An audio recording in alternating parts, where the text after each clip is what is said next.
paz de Jesus, Bíblia todo dia. Desafio de ler a Bíblia em um ano. Em nome do Pai, do Filho e do Espírito Santo. Amém. Oração inicial. Abre, Senhor, a minha mente para que eu compreenda, minha boca para que eu proclame e meu coração para que eu acolha. Amém. Livro dos Números, capítulo 35. O Senhor disse a Moisés nas planícies de Moabe, perto do Jordão, defronte de Jericó: ordena aos filhos de Israel que de suas possessões deem aos levitas cidades para habitarem, bem como os subúrbios em volta dessas. Terão as cidades para nelas habitarem, e os territórios circunvizinhos para a criação de seus gados, seus bens e seus outros animais. O território circunvizinho das cidades que dareis aos levitas terá 1000 côvados de extensão, em todos os sentidos, a partir do muro da cidade. Medireis, pois, fora da cidade 2000 côvados para o oriente, 2000 côvados para o sul, 2000 côvados para o ocidente e 2000 côvados para o norte, ficando a cidade no centro. Tais serão os territórios das cidades. Quanto às cidades que darei aos levitas, 6 serão cidades de refúgio, destinadas ao asilo dos homicidas, e mais 42 cidades. O total das cidades que darei aos levitas será, pois, de 48, com as terras circunjacentes. As cidades que se hão de dar das partes dos filhos de Israel, vós a tomareis em maior número dos que têm mais, em menor número dos que têm menos. Cada uma das tribos cederá de seus territórios aos levitas, na proporção da parte que lhes tocar. O Senhor disse a Moisés: dize aos israelitas: quando tiverdes passado o Jordão e entrado na terra de Canaã, escolhereis cidades de refúgio, onde se possam retirar os homicidas que tiverem involuntariamente matado. Elas vos servirão de asilo contra o vingador de sangue, de sorte que o homicida não seja morto antes de haver comparecido em juízo diante da Assembleia. Serão em número de 6 as cidades que destinares a esse fim. Dareis 3 além do Jordão e 3 cidades na terra de Canaã. Serão cidades de refúgio e servirão aos israelitas, aos peregrinos e a qualquer outro que habite no meio de vós, para ali encontrar asilo quando houver matado alguém por descuido. Se o homicida feriu com ferro e o ferido morrer, é réu de homicídio e morrerá também ele. Se foi com uma pedra tirada com a mão que o feriu, capaz de causar a morte, e realmente morrer o ferido, é réu de homicídio e morrerá também ele. Se foi com um pau na mão capaz de causar a morte, e esta venha de fato, é réu de homicídio, será punido de morte. O vingador de sangue o matará. Logo que o encontrar, o matará. Se um homem derrubar outro por ódio, ou lhe atirar qualquer coisa premeditadamente, causando-lhe a morte, ou se feri-lo com a mão por inimizade, e ele morrer, o que o feriu será punido de morte, porque um assassino, o vingador de sangue, o matará logo que o encontrar. Mas se foi acidentalmente, sem ódio, que o derrubou, ou lhe atirou qualquer objeto sem premeditação, ou se, sem ser seu inimigo, nem procurar fazer-lhe mal, atingiu com uma pedra por descuido, podendo com isso causar-lhe a morte e de fato ele morrer, então a Assembleia julgará entre o homicida e o vingador de sangue, de acordo com essas leis.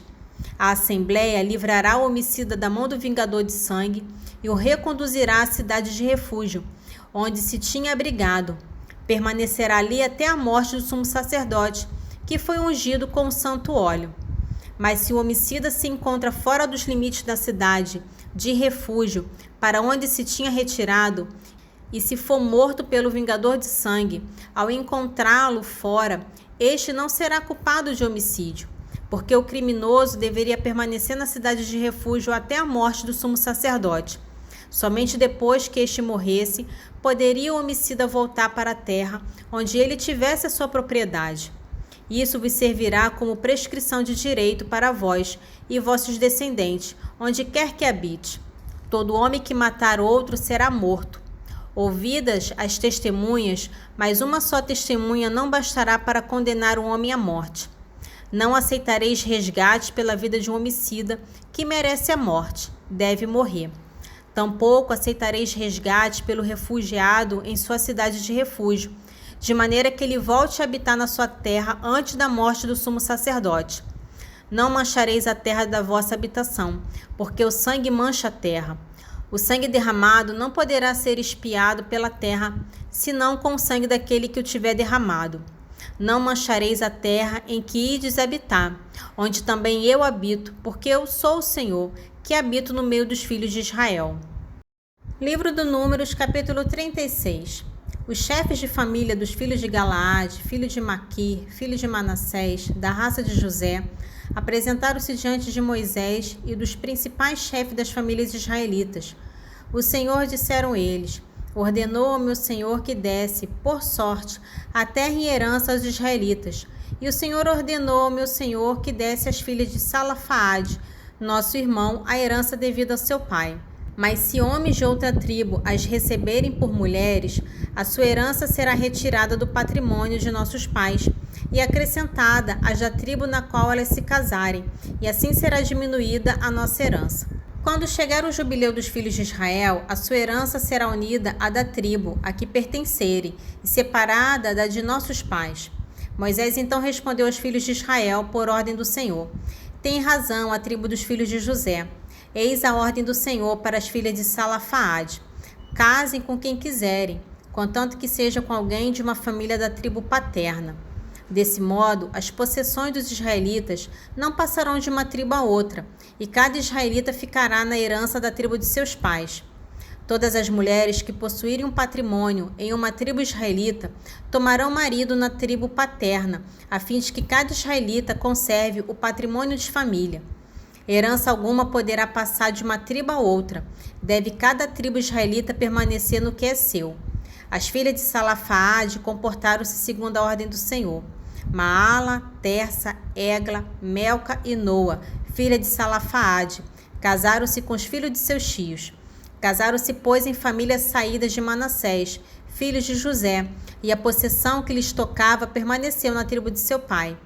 Tais são as leis e as ordenações que o Senhor transmitiu aos israelitas por intermédio de Moisés, nas planícies de Moabe, perto do Jordão, a caminho de Jericó. Continuação do Evangelho de Lucas, capítulo 1, dos versículos 57 a 80. Completando-se para Isabel o tempo de dar à luz, teve um filho. Os seus vizinhos e parentes souberam que o Senhor lhe manifestara sua misericórdia e congratulavam-se com ela. No 8º dia foram circuncidar o menino e o queriam chamar pelo nome de seu pai Zacarias.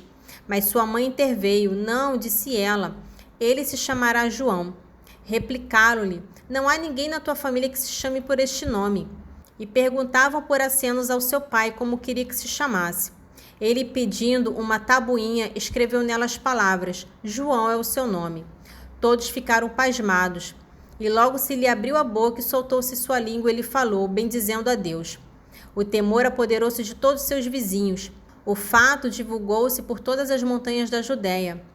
Todos os que o ouviam conservavam no coração, dizendo, que será este menino? Porque a mão do Senhor estava com ele. Zacarias, seu pai, ficou cheio do Espírito Santo e profetizou nesses termos.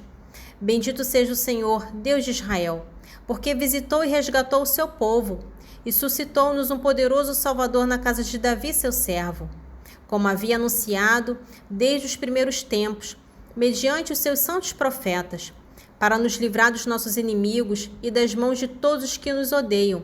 Assim exerce a sua misericórdia com nossos pais e se recorda de sua santa aliança, segundo o juramento que fez a nosso pai Abraão, de nos conceder que, sem temor, libertados de mãos inimigas, possamos servi-lo, em santidade e justiça, em sua presença, todos os dias da nossa vida. E tu, menino, serás chamado profeta do Altíssimo, porque precederás o Senhor e lhe prepararás o caminho, para dar ao seu povo conhecer a salvação pelo perdão dos pecados. Graças à ternura e misericórdia de nosso Deus, que nos vai trazer do alto a visita do sol nascente, que há de iluminar os que jazem nas trevas e na sombra da morte, e dirigir os nossos passos no caminho da paz. O menino foi crescendo e fortificava-se em espírito, e viveu nos desertos até o dia em que se apresentou diante de Israel. Salmo 33, dos versículos 2 a 8. Bendirei continuamente o Senhor, seu louvor não deixará meus lábios. Glorie-se a minha alma no Senhor, ouçam-me os humildes e se alegre. Glorificai comigo o Senhor, juntos exaltemos o seu nome. Procurei o Senhor e ele me atendeu, livrou-me de todos os temores. Olhai para ele a fim de vos alegrardes, e não se cobrir de vergonha o vosso rosto. Vede, este miserável clamou e o Senhor o ouviu. De todas as angústias o livrou. O anjo do Senhor acampa em redor dos que o temem e os salva. Provérbios, capítulo 16, dos versículos 13 ao 18. Os lábios justos são agradáveis ao rei. Ele ama o que fala com retidão. A indignação do rei é prenúncio de morte. Só o sábio sabe aplacá-la. Na serenidade do semblante do rei está a vida. Sua clemência é como uma chuva de primavera. Adquirir a sabedoria vale mais que o ouro. Antes adquirir a inteligência que a prata. O caminho dos corretos consiste em evitar o mal. O que vigia seu procedimento conserva sua vida. A soberba precede a ruína e o orgulho a queda. Oração final. Senhor, te louvo e agradeço, porque deixastes tua palavra viva no meio de nós. Que as tuas palavras fiquem guardadas em meu coração e que eu seja testemunha viva do vosso Evangelho. Amém.